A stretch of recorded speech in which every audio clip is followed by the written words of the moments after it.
Isabelle Maréchal. Un remède naturel contre les mauvaises nouvelles. Isabelle Maréchal.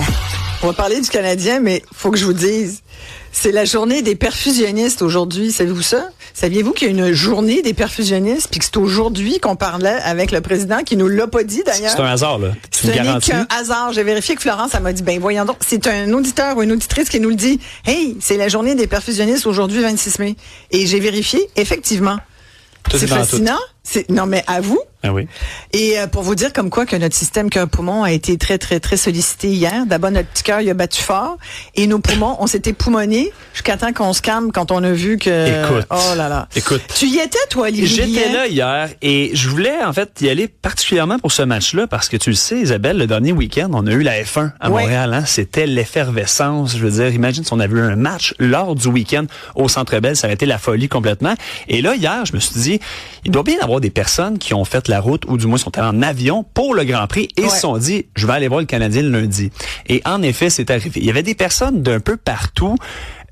Ce qui est fascinant là, de ce fan jam-là qui appelle, c'est que les gens sont souriants, ils sont en unisson, ils sont sous une unité. Les touristes, oui, les touristes, mais aussi, c'est ça exactement, québécois, comme les gens qui parlent de toutes les langues. J'en ai entendu des bonnes, là. Ouais. C'était vraiment bien. Et je suis arrivé là autour de 5h30. Tu sais, le match était à 8h et c'était déjà rempli. C'est fou. Rempli. Et les gens, là-bas, je pense que vous l'avez vu peut-être un peu passer sur les réseaux sociaux, il y a un stand, entre autres, un booth, un kiosque, voilà, je vais le trouver. On parle un kiosque qui fait des tatous pour les gens qui se présentent sur place de manière gratuite. Ça, c'est commencé, je pense, par la cage. Mais des permanents, là. Des permanents, pas des tatous qu'on liche quand on était jeune, puis on se le colle, puis ça fait des petites plaques rouges. Non, c'est des vrais tatous. Et là, j'ai passé et j'ai croisé, ils m'ont permis d'aller filmer à l'intérieur de ce petit. T'es pas en train de nous annoncer que tu t'es fait tatouer? Déjà qu'on a quand même pas mal. T'es-tu fait tatouer? Non, c'est pas vrai. Mon Dieu. Ça aurait été fabuleux, j'y ai pensé, mais c'est parce qu'il y avait une file. T'as quasiment plus de place sur les bras quand même. T'as raison. Mais il y avait une file à peu près, je pense,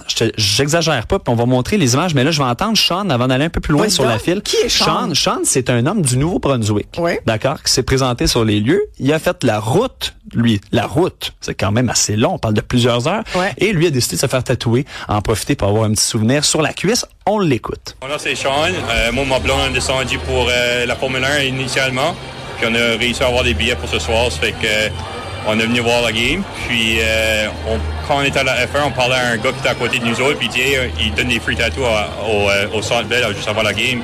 Ça fait qu'on s'est rendu tôt assez pour avoir un tatou. Et là, pour les gens qui... c'est un vrai on peut regarder les images parce que ça poursuit par la suite. Oui, on le voit. Et là, ça, c'est sa conjointe. Son nom m'échappe, là, mais elle avait ici un petit signe comme de vie, là, une ligne qui suit les battements cardiaques, là, avec le abs dessus. À côté de ça, un autre homme. Là, on voit la file. Tu vois, Isabelle, on parle quand même d'une centaine de mètres juste pour avoir des petits tatous permanents. Gratuits, je le rappelle. Ouais. Donc ça, ici, un petit couple qui en a profité, c'est merveilleux. Est-ce que vous feriez tatouer le logo du CH quelque part? C'est ça la question. Appelez-nous 1-877-827-2346. Je sais pas si... Oui, vas-y. En fait, non, vas-y, qu'est-ce que tu allais dire? Parce que j'allais dire, je sais pas si Bergie, il y a un tatouage d'une équipe de hockey. Lui, peut-être que c'est... Probablement qu'il y aurait le logo des Nordiques. On va poser la question, mais j'aimerais juste t'entendre. En fait, je suis allé voir aussi un partisan qui venait tout droit de la Caroline et même un partisan d'Angleterre. For the Formula One, and we got lucky that the game was tonight.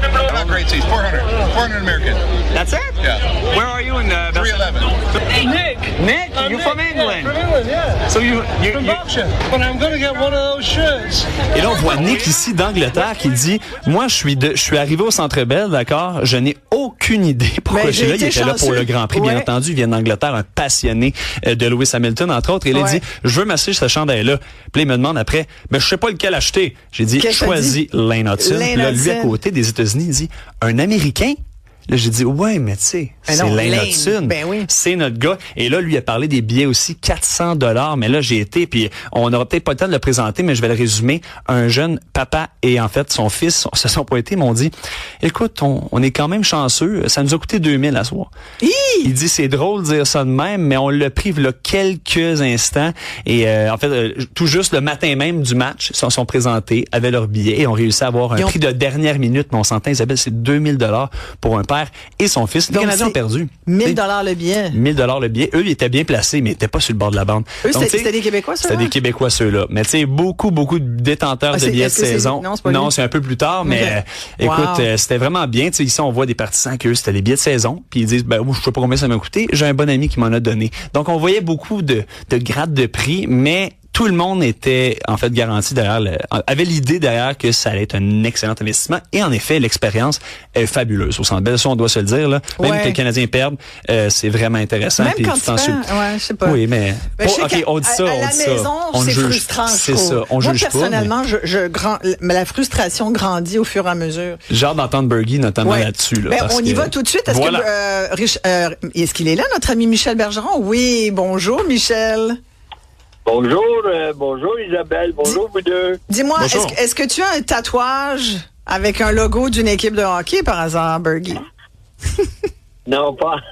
Toi, t'es pas fort ces tatouages. Hein? Ça serait les Nordiques. J'ai pas mal d'images, par exemple.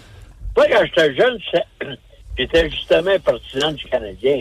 Ouais. Et ça, c'est dans les années de Boum Boum, d'Henri Richard, puis de Maurice Richard. Mais non, des tatouages, non. Pas trop ton genre. Dis-moi, qu'est-ce que tu as pensé du match d'hier, Michel? Hier, j'étais un petit peu en colère après la première période parce que la série est égale 1-1. On joue à domicile. Comme vous le savez, là, comme c'est l'effervescence, là, tout le monde est excité. Puis le Canadien n'est pas sorti. 14 lancés contre 5 à domicile. Ouais. J'en reviens pas que le Canadien n'a pas sorti aussi fort que les Hurricanes hier. Puis tout au long du match, là, le Canadien faisait seulement se défendre. En troisième période, un lancé. En période de surtemps, un lancé. Tu peux pas gagner des games, des parties comme ça, là. Donc, il y a un manque de robustesse, c'est évident. Oui. Puis Michel, le temps presse un petit peu, là, mais oui, en effet, 12 tirs le match numéro 2, 13 tirs avec en plus une paire de prolongation, là, ça inclut tout ça. Mais j'ai pas le choix de t'amener vers le travail des arbitres. Parce que oui, on aime ça les pointer du doigt. Parfois, on a nos lunettes de Fafane. Mais là, hier, en prolongation, j'étais sur les lieux. Premièrement, Sean Walker a rentré dans Dobèche. Complètement. Evans le défend. Il donne un 2 minutes de chaque côté. Ça, c'est Wes McCauley et aussi c'est Francis ici, Charon, voilà, un Québécois qui est dans la Ligue depuis Francis Charon, qui est là depuis 2010. Ton opinion sur les arbitres hier? Les deux meilleurs arbitres. Mais là, à ce moment-là, hier soir, ça m'a pas surpris. En surtemps, dans la série éliminatoire, c'est des IOU. Je te laisse passer sur un côté, je te laisse passer sur l'autre côté. Ouais, mais ça peut...